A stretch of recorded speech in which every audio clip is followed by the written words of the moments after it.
Hola, ¿qué tal? Bienvenidos a Escuela Peruana de Derecho Constitucional. El día de hoy vamos a conversar respecto a la flamante ley de reforma constitucional publicada el día de hoy jueves 22 de junio en el Diario Oficial del Peruano. Por medio de la misma se añade un nuevo artículo a la Constitución Política del Perú, específicamente el artículo 7-A. Este artículo establece el derecho al acceso al agua potable como un derecho fundamental por parte de todos los ciudadanos.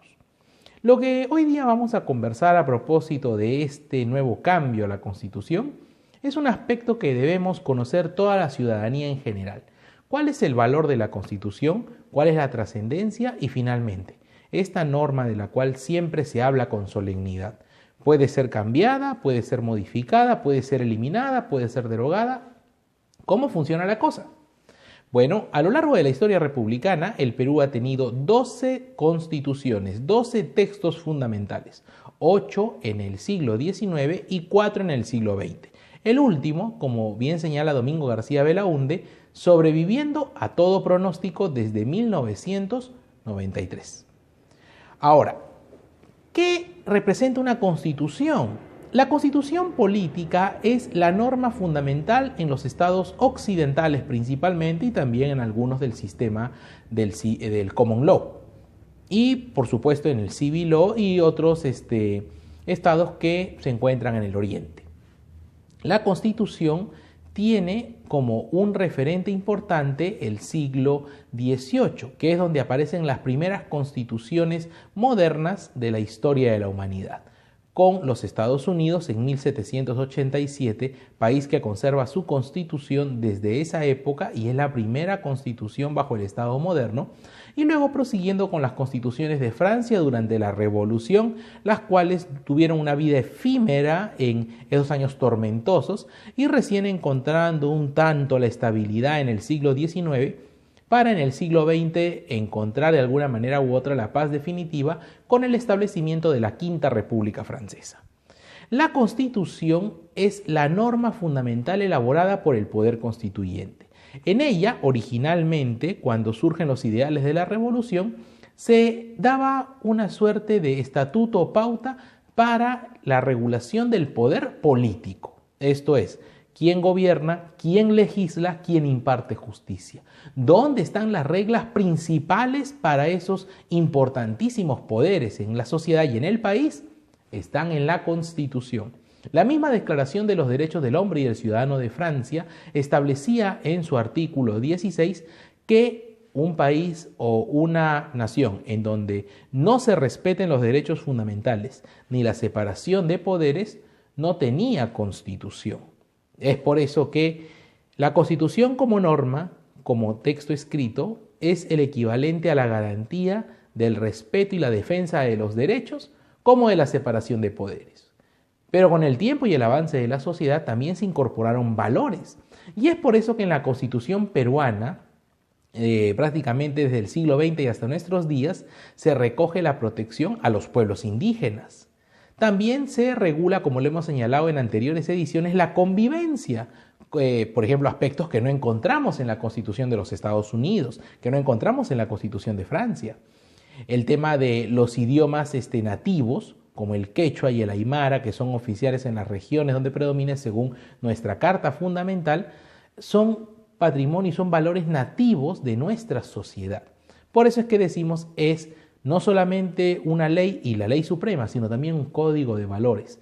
porque el constituyente representado en la asamblea o concentrado allí y que era la expresión de la voluntad popular que los eligió como los representantes para redactar la nueva norma esencial de la cual todas las demás normas del país se promulgan y también tienen que obedecerla, involucra, por supuesto, tener el mayor de los respetos. ¿Por qué? No solo como ciudadanos a nuestras leyes, sino porque normas de inferior jerarquía, dígase leyes, dígase resoluciones, dígase reglamentos, en caso contradijeran lo que dice la Constitución, pueden ser denunciadas o demandadas por inconstitucionalidad.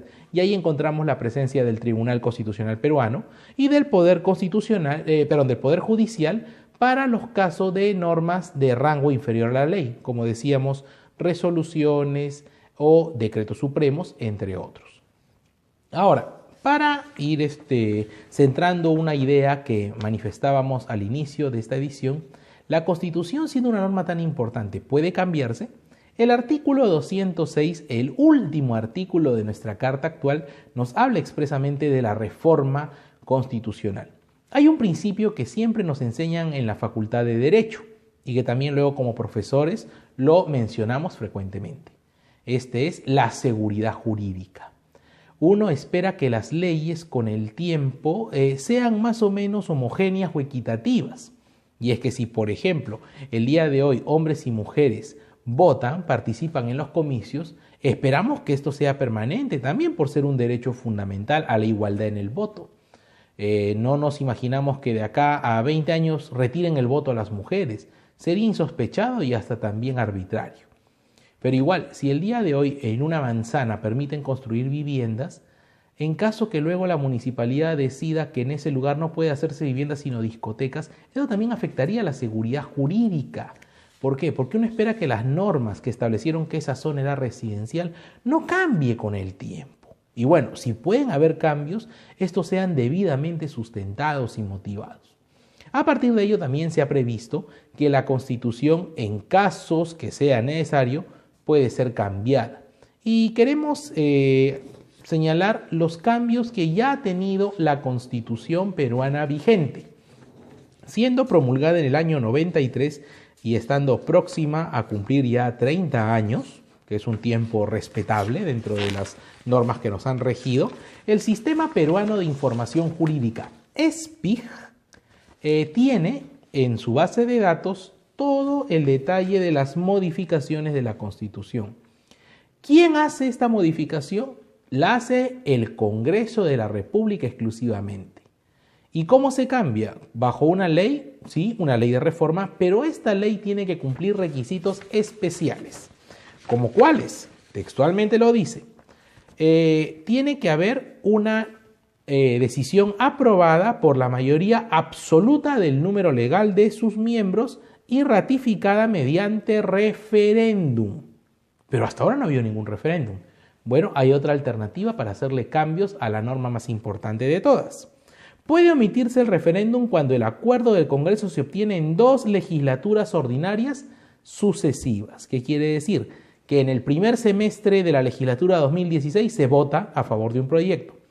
El segundo semestre también debe volverse a votar sobre ese proyecto y si se aprueba por la mayoría absoluta de congresistas, esa reforma va. A lo que va del presente año ya han habido 2 reformas, lo cual es muy llamativo, 2 reformas en menos de un año. Por un lado, la reforma a los plazos de prisión dispuestas por la policía y el día de hoy publicada el tema del derecho fundamental de acceso al agua potable. No obstante, valga alguna suerte de revisión rápida de las modificaciones a la fecha. Y tenemos, por ejemplo, que desde el año 2000 y el año 95 en sí es parte de la primera modificación a la Constitución, siendo entonces presidente Alberto Fujimori y el Congreso dominado por la mayoría de su partido. Pero para el año 2000 se produjeron ya varias reformas caído el régimen. Una de las más recordadas fue la prohibición de la reelección inmediata que estaba contemplada originalmente cuando se promulgó el texto en el año 93. Luego han venido otras reformas como del artículo 2, del artículo 3, del artículo 4, el artículo 5, y en los últimos años se ha dado cambios muy significativos. Una de ellas ha sido el ámbito de ya no hablar de gobiernos regionales, sino básicamente de presidentes de gobierno regional, sino de gobernador regional, y sobre todo prohibir la reelección inmediata de autoridades locales y regionales también, así como en el caso del presidente, tema que aún está bastante complicado para algunos sectores que indican que esto merma la efectividad de algunas buenas gestiones que se han dado a nivel del interior del país, pero también tenemos por otro lado que esta norma se inspiró en una cuestión vergonzosa. Tenemos casi una docena de presidentes o expresidentes de gobiernos regionales procesados y muchos de ellos encarcelados por malos manejos, y ni qué decir de varios alcaldes, y también por supuesto destituidos por esa razón. El asunto da para más, pero es importante reflexionar que la Constitución es la norma esencial de nuestro país. Tenemos que tenerla muy presente todos los peruanos, porque también es un instrumento para la unificación nacional. Al conocer nuestra Constitución, los peruanos somos conscientes de los principios elementales del Estado en el cual nos encontramos y las obligaciones que tiene el gobierno para nosotros, siendo sobre todo su labor esencial garantizar el bienestar general. Pueden darse cambios, pero estos cambios tienen que pensarse en pro del beneficio de los ciudadanos, pero el hecho de que la Constitución consagre ahora el derecho de acceso al agua no será una realidad plena o automáticamente no todos tendremos agua si es que el gobierno no invierte masivamente en la implementación de redes de agua y desagüe para hacer cumplir este derecho. Lastimosamente, lo dice la misma ley que se ha publicado hoy día, es un derecho progresivo, esto es, que se va a ir cumpliendo con el tiempo. No demos mensajes a la ciudadanía solo de expectativas. Ya están aburridos de tanta promesa de políticos. Lo que tenemos que hacer es, en silencio, sin necesidad de cambios a la norma fundamental, garantizar que el bienestar tan ansiado y prometido sea una realidad y asegurando que la promesa de la vida peruana se concrete en cada hogar y en cada corazón. Nos vemos en una próxima edición. Muchas gracias.